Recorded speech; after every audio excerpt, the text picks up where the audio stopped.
Vamos para as perguntas, vai. Já estamos aqui há 2 horas. Vamos para as perguntas e vamos acabar, vai. Vamos lá.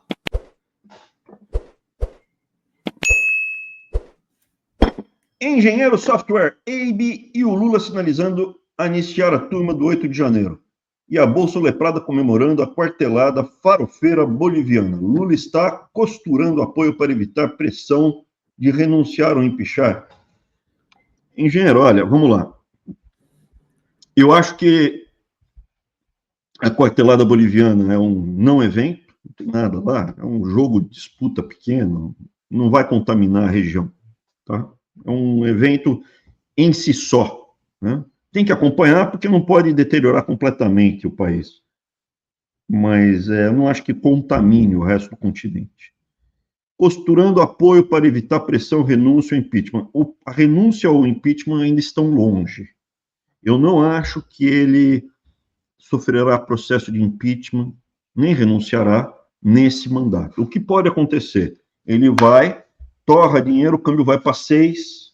Se for para 7, mesmo torrando dinheiro, não vai ser eleito. Mas o câmbio ali, 5,80, 6 e lambendo 6,10, voltando, ficando ali na briga, ele gastando muito dinheiro público, pode ser que ele ganhe e seja reeleito, mas ele vai tomar posse do segundo mandato já fraco e todo estourado. E ali pode ser que ele seja empichado, como foi com a Dilma. Tá? Como foi com a Dilma. Eu não acredito que dê tempo dele sofrer processo de impeachment ano que vem. Porque se você empichar ele, assim, o processo de impeachment demora alguns meses, vai ser ano que vem que ele vai ser empichado, não vai ser esse ano. Janeiro, fevereiro, março. Eu não acho que vá. É pouco tempo, é pouco ganho, pouco tempo do Alckmin administrando para muito estresse.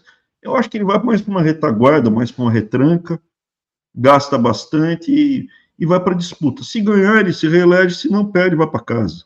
Tá? Agora, se ele se reeleger, aí eu acho que daí tem impeachment. Nesse cenário que eu estou descrevendo. Não vejo mais espaço para o Lula adotar uma linha à la Palotti. O que teve o sucesso do Palotti no primeiro mandato foi porque tinha um Palotti lá. O Lula só teve aquele sucesso porque tinha um Palotti. O Palotti era médico, então ele não acreditava no voodoo. Ele falou, bicho, isso daqui a gente precisa ter alguma ordem no galinheiro, senão escapa do... E isso permitiu, junto com o boom de commodities, commodities ainda está alta, isso não é um impeditivo, as contas externas do Brasil estão bem. O problema é a bagunça. Hoje você tem um Haddad que é uma versão mais petista do Fernando Henrique. O Haddad e o Fernando Henrique são muito parecidos. Ele fica lá naquele papinho de fazer ajuste fiscal, mas não faz mesmo. E vai deteriorando. O Lula falando um monte de minhoca, o pessoal gastando as tampas. Se não estiverem fazendo coisas piores, que provavelmente estão, mas ainda não. Teve um desmonte da máquina do combate à corrupção durante o Bolsonaro, né? Então, eu não creio que vai ter impeachment agora. A situação não vai deteriorar a tal ponto dele ter uma popularidade. A popularidade dele tem que ir para baixo de 20% para o processo de impeachment andar. Abaixo de 20%. Vamos acompanhar esses números. Eu acho que 20% é com câmbio a 6 ou acima de 6. Hoje, a popularidade dele com câmbio a 5,5 é 30. 30. Tá bom? Falta ainda mais uns 10% para andar, para a gente ver a popularidade dele abaixo de 20. Beleza? Eu respondi tudo, né? Viriato Gonçalves, fala sobre a alta do dólar e uma estimativa se pode chegar a 7. Pode, se não me pergunta a prazo. Então, vamos lá. O câmbio, respondendo ao Viriato, o câmbio vai chegar a 7. Ponto. Em algum momento do futuro, o câmbio vai chegar a 7. Não sei se daqui a 10 anos, 5 anos, vai chegar a 7. A sua pergunta foi mal colocada, Viriato. Beleza? Esse ano, acho que não. Pouco provável. Sem noção, poucas vezes na história do Brasil o câmbio andou mais de 20% no ano. Tá? Eu acho que foram 2 vezes. A do Paulo Guedes, com o Bolsonaro, foi uma. Muita gente do plano real, desde o plano real. Esse ano pode ser que vá mais 10%, pode ser, pode chegar a 6%. Agora 7%, 7% ia ser ruim. Sem noção. Ó, 10% no câmbio é muita coisa, gente. 10% no câmbio gera um impacto gigantesco no supermercado do pobre, hein? 10%. É que, pô, é tudo playboy, é tudo playboy aqui, né? Todo mundo é. Você vê aí o cara aí se deliciando com, pô, um pezinho de frango. Aí não sabe o que é passar necessidade, passar vontade, né? Isso daí comia rabada com nojo, né? Falava, come a rabada aqui, rabada com agrião, então. Já comeu rabada com agrião, Dunga? Não, nunca comi, não. Aí é muito chique pra mim. É gostoso, é gostoso. Eu gosto de rabada com Mas agrião. agora eu fiquei tentado a experimentar um pedacinho de índio, velho. Ô, não, tô fora. Eu tô fora. Mas vamos lá. Já andou muito, né, cara? Já andou muito. E 10% já gera um impacto, já andou mais de 10%, saiu de 4,70, 4,80, isso é, os preços das coisas estavam a 4,70, 4,80. Agora está 5,60 e ainda não subiu o preço. É 10%, pelo menos 10% a menos de comida. Pelo menos 10% a menos de comida. Isso machuca muito. Então, o Sem Noção aí tá perguntando se, caso a gente receber um embargo econômico do ZEU, se é possível, né? Não vai receber embargo econômico dos Estados Unidos, cara. Não tem nem por que receber embargo. O Lula está discutindo comprar F-16 dos Estados Unidos. Embargo. A primeira coisa antes, embargo econômico é Irã, é Cuba, é Coreia do Norte. Imagina. Venezuela, eu acho que também tem alguma coisinha, mas está vendendo petróleo para os Estados Unidos. A Venezuela vende petróleo para os Estados Unidos. A primeira coisa não seria isso. A primeira coisa seria apreender os bens de autoridades brasileiras nos Estados Unidos ou no exterior. A primeira coisa é pessoal. Lembra? Você não briga com a instituição, você briga com o indivíduo. O primeiro passo não é os Estados Unidos fazer um embargo econômico ao Brasil. O primeiro passo é congelar os bens, e eles têm muitos bens, de pessoas chaves, de líderes brasileiros no exterior. E para eles fazerem isso, esses líderes brasileiros teriam que fazer alguma coisa diretamente contra algum americano ou contra o país Estados Unidos. O que o Brasil fez até agora contra os Estados Unidos? Internamente, é assunto interno do país. O Brasil é um país soberano. Você não pode chegar e falar, você está fazendo... Você não tem liberdade de expressão. Não existe isso, gente. Não existe isso. O que pode acontecer, por exemplo, aí sim. Você lembra quando veio um jornalista americano e a Polícia Federal foi fazer uma gracinha e deixou o cara na sala, esperando 3 horas? Foi dar uma prensa no cara. O cara veio e criticou o STF, e aí deixaram ele preso lá umas 3 horas na sala. Aí ele falou o seguinte, vocês vão me deixar eu chamar a embaixada ou não? Quando ele falou, depois de 2 horas, eu posso chamar o embaixador aqui, americano, ou vocês vão me deixar embora? Aí soltaram ele na hora. O português que veio para o Brasil, e mesma coisa, levaram para a sala da Polícia Federal, ficaram enchendo a paçoca dele, não bateram, não triscaram a mão nele. Ele falou, não, eu quero chamar aqui o embaixador de Portugal, União Europeia, e agora a gente vai engrossar. Agora ele entrou aqui de novo com o tapete vermelho, não pararam ele mais nem para saber da bagagem dele. Fizeram nada. Entendeu? Então, assim, tem que ser uma coisa contra um cidadão americano, um cidadão de outro país, ou o interesse do país. Então, se o Brasil deixar de pagar alguma coisa para os Estados Unidos, ou barrar algum avião. Agora, veja, o Brasil recebeu aqui navio, eu acho que foi do Irã, cara. Navio de guerra do Irã, cara. Pô, não aconteceu nada. Não vai ter embargo, tá? Não vai ter embargo.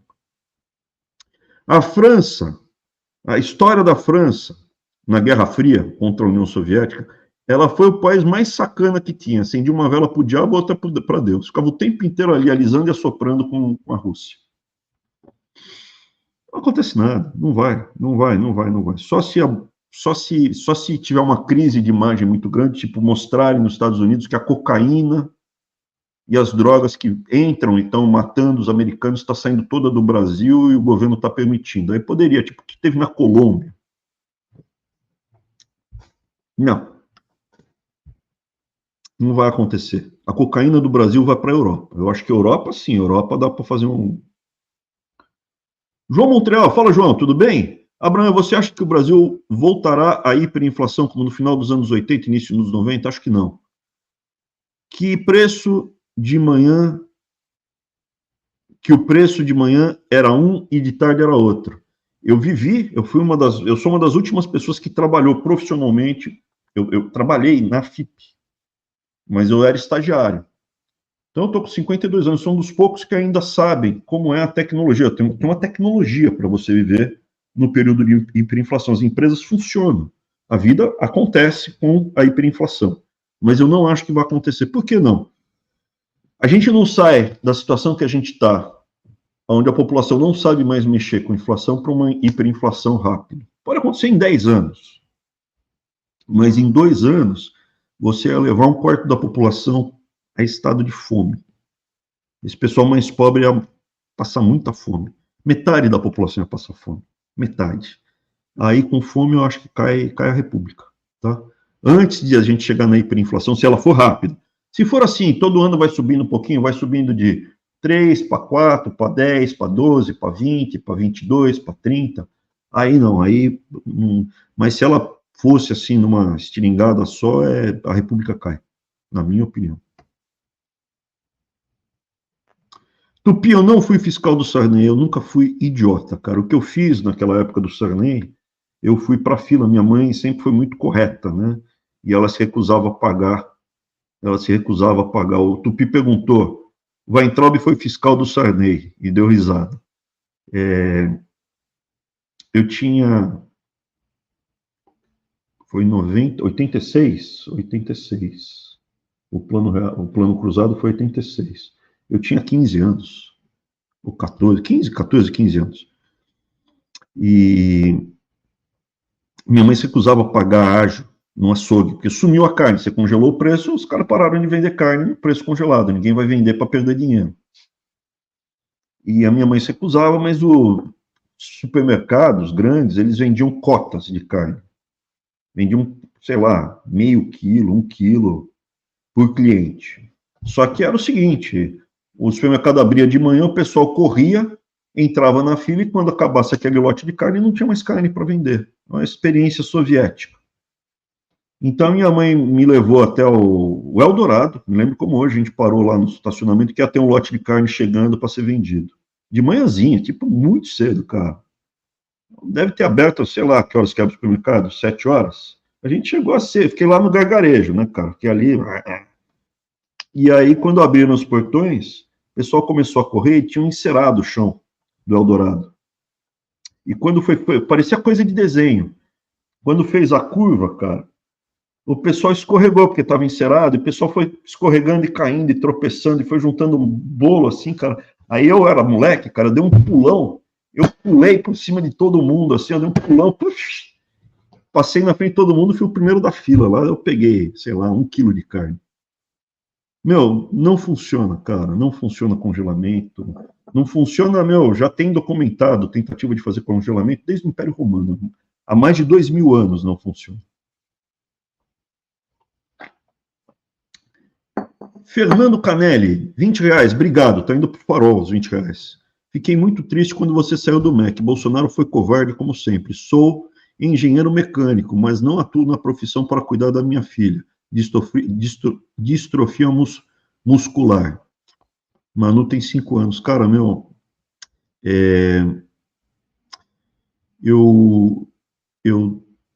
cada um tem uma trilha.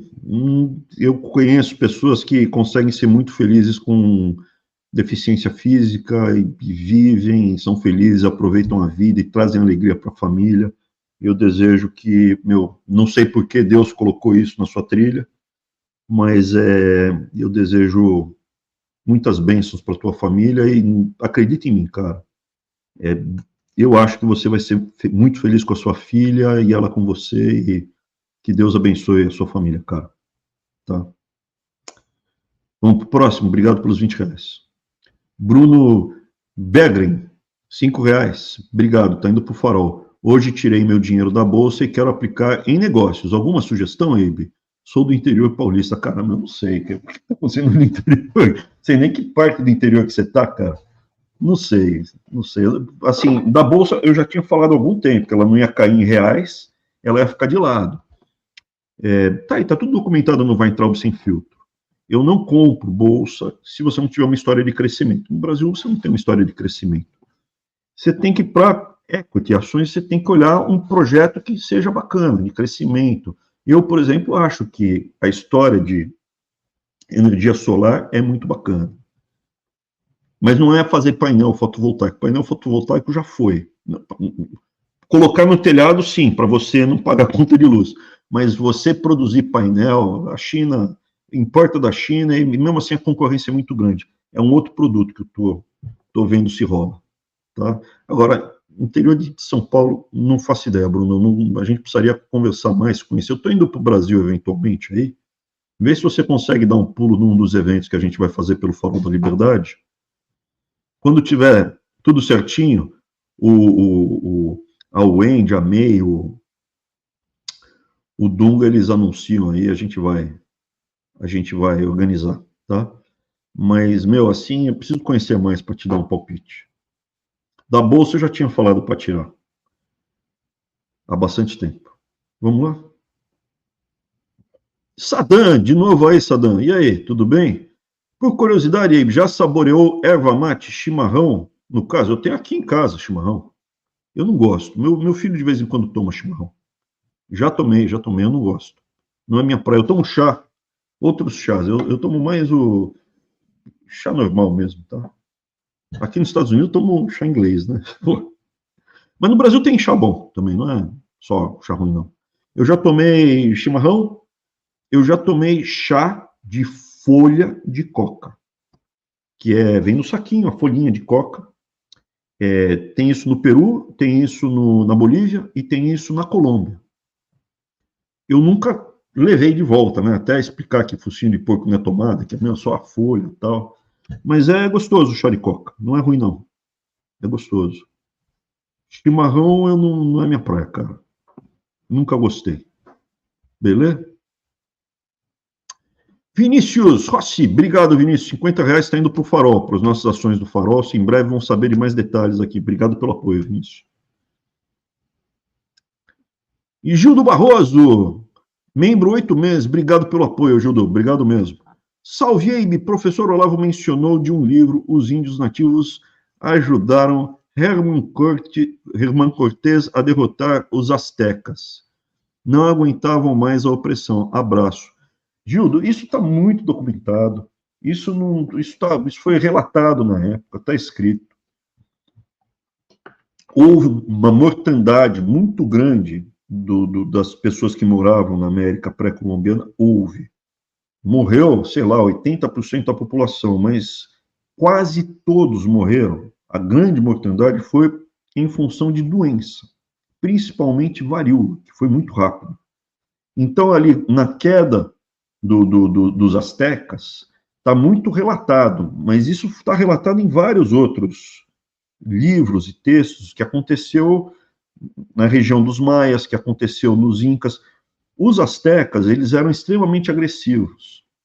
E quando chegaram, eles tinham dominado todas as outras nações indígenas na região, e eles exigiam tributos de guerreiros que eles matavam, escravos que eles matavam, arrancavam o coração vivo. Era muito violento, era um povo muito odiado pelos outros. Eles oprimiam muito as outras nações. E o Cortés, quando ele chegou, agora esqueci o nome, tinha uma índia que se aliou aos espanhóis, aprendeu rapidamente a falar espanhol e foi a tradutora. Até hoje ela é tida como uma grande traidora dos mexicanos. E ela foi orientando e ensinando o Cortés quais eram as disputas, as brigas que tinham de um com o outro. Então ele, com um grupo pequeno de espanhóis... Aqui diz que é Malinche. Malinche é o nome da Índia. Malinche, obrigado. Ele com um grupo pequeno de espanhóis, mas com um grupo grande de outras tribos que estavam sendo tipo, cara, meu, Se você teve que entregar um filho para ser sacrificado ao deus azteca, arrancou o coração e jogou o cara de cima da pirâmide, né? Meu, você fica com raiva. O cara todo ano passa, leva todo o seu milho embora.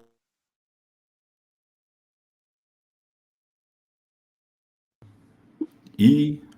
Não, voltou. Então, assim, quando ele chega na cidade dos mexicas, ele entra e vai negociando, e vai conversando, tá? Lá pela tanta, ele faz uma trairagem com o imperador azteca, e esse imperador azteca era covarde, então ele ficou fazendo mais ou menos o que o Bolsonaro fez, vai? Ele ficava entregando o povo para os espanhóis para ver se ele escapava. Então, primeiro ele entregou tudo, entregou o ouro, e os espanhóis ficavam, vamos te matar, vamos te pegar. Foi entregando tudo. Lá pelas tantas, os espanhóis entregaram ele mesmo para a população matou ele. Mas o que aconteceu? Quando os espanhóis juntaram tanto ouro, tanta riqueza, falaram, agora vamos embora daqui, chega, meu, a gente não consegue nem mais ir embora. Os índios falaram, não, enquanto esses caras estiverem vivos, a gente continuaram matando, entendeu? Quem fez grande parte do acerto de contas foram os próprios índios, as outras nações nativas contra os astecas. Isso foi o Cortés no México. O Pizarro, na América do Sul, é uma outra história, um pouco diferente, tá? Em alguns graus, mas ele também, com um grupo pequeno de espanhóis, conseguiu colocar o Império Inca rapidamente de joelhos. Os maias são três grandes áreas que eram mais desenvolvidas. Você tinha ao norte dos astecas, você tinha nações mais desenvolvidas ali, mas não eram tão ricas com ouro, com construções tão ricas. Tinha ali na Colômbia também, mas as principais eram os astecas no México, os incas no Peru. Peru-Colômbia era grande, pegava ali metade do Chile até quase a Colômbia. E os maias, na Península de Yucatán, principalmente, tá? Mas tinha na Guatemala. E os maias, o curioso é que os maias, as cidades maias são enormes, então você vai lá para Cancún, você vai ver Chichén Itzá, você vai ver Tulum, você vai ver as cidades lá, as construções são até mais sofisticadas do que as pirâmides da Lua e do Sol que tem, por exemplo, na Cidade do México. No Zócalo, a praça central da Cidade do México é em cima da praça central que era dos astecas. Eles construíram em cima o palácio do imperador, eles derrubaram e construíram o palácio do governador espanhol. Eles simplesmente tiraram o topo e substituíram por espanhol.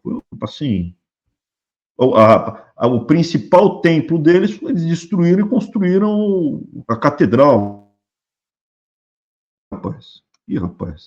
Mas, enfim, a curiosidade é que os maias, quando os espanhóis chegaram, a cidade já estava meio esvaziada, já estava tudo estrupiado. Não foi como os astecas ou os incas. E durante muito tempo as pessoas não sabiam direito por quê. Havia uma teoria que era porque os maias exploraram demais a natureza, desflorestaram demais a área, afetou o ecossistema, e com isso eles não podiam mais plantar o milho e tal. Muito interessante. Os maias, eles tinham que ter um conhecimento de astronomia e matemática muito preciso para poder fazer os cálculos de quando plantar o milho, porque eles tinham que plantar o milho numa data muito certa, porque não tem rio. Então tem que ser com base na chuva, tal. Então é muito interessante. Mas os maias, ninguém sabia por quê. Não tem rio, repara a informação, não tem rio. Agora, recentemente, porque as cidades estavam vazias quando os espanhóis chegaram? Agora, recentemente, tem uma teoria nova, que é que eles foram envenenados. Porque você vê as cidades, é tudo pedra, né? Só que elas eram todas pintadas. Era tudo pintado. E na tinta ia mercúrio. E eles viram uma grande quantidade de mercúrio nos reservatórios de água que eles usavam para beber. Então, você vai lá para esses templos todos, maia, asteca. Pô, tinha um lá que eu vi nos maias que tinha, eu acho que 30 mil esqueletos que eles sacrificaram, jogavam numa vala, 30 mil. Meu, é uma barbárie. Evidentemente, eu tenho muita curiosidade você ainda vê muito resquício, é muito forte a dominação espanhola, mas você arranha um pouco a superfície e você vê as culturas pré-colombianas, os vestígios ainda estão muito fortes, você sente a cultura que havia antes, muito mais do que no Brasil. No Brasil você percebe muito de leve, mas na Argentina você não percebe quase nada. No Paraguai é mais gritante, mas você não tem as construções, você não tem... Agora, Peru, Maia, Azteca, putz, eles construíram em cima, a praça central da cidade do México era onde era o Zócalo, né, chama Zócalo, era onde era a praça central dos astecas, dos mexicas. O nome era Mexica, a cidade dos mexicas, por isso é a cidade do México, né? É muito forte. E é uma coisa que eu senti, por incrível que pareça, em Istambul, a mesma coisa em Istambul, só que em vez de índios, eu senti dos bizantinos. Então, quando você... Isso é dos cristãos. Hoje não, né? Há 500 anos. Istambul está na mão dos turcos que eram muçulmanos, são muçulmanos. Então, você vai para a Rainha Sofia, que é inacreditável, tem 2000 anos e é gigantesca, uma catedral inacreditável. E você vê, né, que quando eles dominaram, transformaram numa mesquita, voltou a ser mesquita, virou museu, voltou a ser mesquita. E eles passaram, sei lá, uma tinta preta, um piche, onde eram os afrescos dos santos. Não pode ter imagem, né, na mesquita. Só que se você arranha a superfície, está lá. Então você vê em Istambul, você também vê essa dominação que sobrou à cultura prévia. Nos Estados Unidos é parecido com o Brasil. Você vê que tem influência indígena, você vê os nomes, você vê influência, mas é como o Sudeste. A influência indígena no Norte é forte. É bem forte no Norte. Mas no Brasil, pelo Brasil, assim, no Mato Grosso do Sul, ali no Pantanal, também você sente uma presença dos povos nativos, né, indígena, muito forte. Mas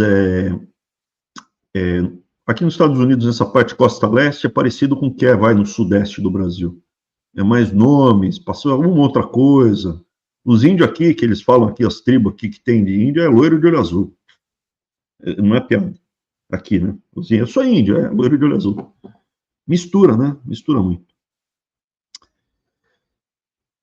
Leonardo Toniolo, R$50. Obrigado, Leonardo. Eibe, boa noite. Acompanho suas dicas e tentei comprar dólar a 4,80 e deixar na conta PJ e ir fazendo as minhas importações futuras. Meu gerente de câmbio negou, dizendo que eu tenho que casar a compra do dólar com a invoice. Como eu viabilizo isso? Leonardo, eu não estou mais acompanhando no detalhe, tá? Porque o que eu fiz? Eu aqui, eu falo... Às vezes tem pessoas até que me mandam e-mail tal, pedindo sugestão. Pô, o que eu faço? Compro isso, compro aquilo. Eu realmente não queria me tornar um consultor, agente autônomo de investimento. Então, tudo aqui meio não... Estou falando aqui, quem tiver interesse, o que eu posso falar? Procura o Dougal ou Wendy, que eu tenho uns 2 ou 3 private bankers, eu tenho 2 ou 3 agente autônomo, broker, que eu confio, eu passaria o nome, e aí vocês podem procurar. Tá? Eu não queria fazer esse tipo de trabalho. Eu vou falar o que aconteceu comigo, Leonardo. O dinheiro que eu tinha no Brasil, eu remeti legalmente para o exterior. Você precisa de um volume maior para fazer isso e abrir uma conta oficial no exterior. Se o seu gerente do banco não falou isso para você, ele mentiu para você, tá bom? Isso ainda é possível de fazer no Brasil. Ainda é possível você ir ao banco e falar, eu quero abrir uma conta no exterior. A minha conta vai ficar em Miami, ou vai ficar em Nova York, em banco tal, no exterior. E aí você remete o dinheiro, você paga o IOF da remessa e remete o dinheiro, acabou. Negocia o preço da remessa, o banco vai tentar te esfolar, você procura, cota diferentes preços, que se for lá no gerente, esse gerente de banco vai te mandar uma cotação, sei lá, R$6, hoje está 5,58, ele vai mandar R$6 para você, tá? Às vezes ele nem é malvado, é a mesa de câmbio do banco que vai te esfolar. Então, assim, você vai e manda. Se você tem pouco dinheiro, eu, por exemplo, sei. O Itaú, eu consigo remeter para o exterior eletronicamente da minha conta no Itaú para minha conta aqui no exterior. A Dani tem no Bradesco, ela tem uma conta no Brasil, é um cartão no Brasil, e você compra dólar e deixa o dólar nessa conta, que é um cartão, e você usa quando você for para o exterior esse cartão para comprar, para pagar um hotel, para volumes menores, tá bom? Então eu posso te afirmar, eletronicamente você consegue mandar embora pelo Itaú. E comprar e manter em dólar no Brasil, você faz isso no Bradesco, isso eu te afirmo. Agora, teria que ver mais um detalhe, caso a caso, tá? Esse gerente eu acho que não foi legal com você. Tenta um pouco mais ou entre em contato com a gente. Aliás, eu ainda não respondi a pessoa aqui que eu perguntei. Quer que eu te apresente uns 2 ou 3 nomes aí de agente autônomo tal, ou investment banker, para te orientar? Aí precisa ver, tá? Lembrando, gente, é um trabalho de varejo. Se forem volumes pequenos, ninguém vai, porque o cara vai te arrancar. É muito caro você pedir para uma pessoa te atender se o volume é pequeno. Então, a minha sugestão, pesquisar na internet e fazer eletronicamente se o volume é pequeno. 2, 3 mil dólares, compra o cartão que a Dani comprou. Se for um volume maior, 50 mil dólares, manda para o exterior. E não conta para ninguém, tá? Investimento, você não conte para ninguém. Você tem que só a pessoa de maior confiança. Se você contar no jantar de Natal da sua família, todo mundo tem um tio que não presta, um primo bêbado, e aí a tua poupança, a tua economia é de todo mundo, entendeu? A tua avó vai pressionar você para emprestar para o teu primo, porque ele está precisando trocar de carro. E ele vai te devolver. Vai, fica tranquilo, confia nele, é teu primo. Tá bom? Feriadão. Peguei. Vim pescar um peixinho aqui, ó. Acabei de pegar, ó. Só que por enquanto, só peixe pequenininho. Vamos ver se mais pra frente a gente pega o maior. Voltei da pescaria, tomei um banhão e refletindo. Cada peixe a sua isca. Pode pegar bolsonarista. Aproveitando, dado que a gente falou de relógio, próxima sexta-feira vai entrar o Sem Filtro, novo horário, às 8 horas. A gente se vê lá. Abraço.